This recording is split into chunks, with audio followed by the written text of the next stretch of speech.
1971. 1971. So I've been here, this is my 41st year, so it's a long time, and I was the chairperson of the German-Russian department for 31 years. Well, I was born in Lübeck, Germany, which is up on the Baltic Sea, close to Hamburg. And that was in 1944. And so you can imagine when I was 16 in 1960, America was the land of opportunity and excitement. I had the good fortune that I had met a journalist from Detroit in Germany. So I wrote to him and asked him if he could put a little story into the newspaper, and I sent a little picture along, and I said, couldn't you put that into the newspaper and ask that a little German boy is looking for families? 12 families said, yes, come over. And if you think about it, it was only 5 years after the war, Samantha. I literally fell in love with America the minute I got off the boat, and I came by 12-day boat ride from Rotterdam, past the Statue of Liberty. Incredible experience. I have my correspondence for my parents right here. I'm working on it slowly. This is one volume of my correspondence with my parents. I had to sign a contract with my parents. You can see here, Samantha. Yeah, I had to, and see it's handwritten, 16-year-old kid, the letters.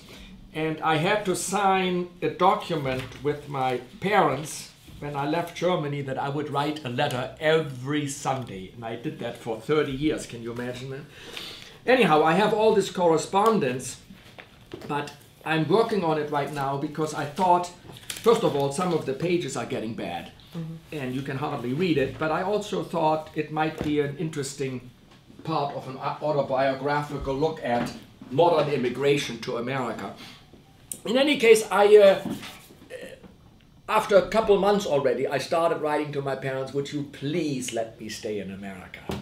And that, of course, for my parents was an incredibly difficult decision. Everybody from school, friends, relatives said, bring that kid home. Normal reaction.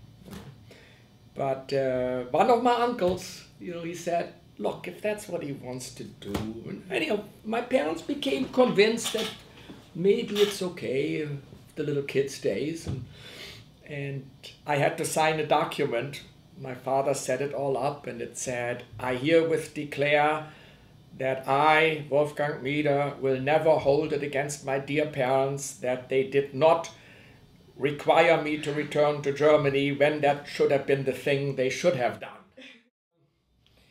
I'm a lucky person in a roundabout way, although psychologists might not necessarily agree. But my profession is my avocation and my hobby. No, I'm being serious. Some people might say, well, yeah, you're basically using a euphemism for being a workaholic. Well, there's probably some truth to that. But my counter-argument always is, what about if I say to the psychologist, I'm a happy workaholic? Would that be okay? But I don't know. It is really no different from you as a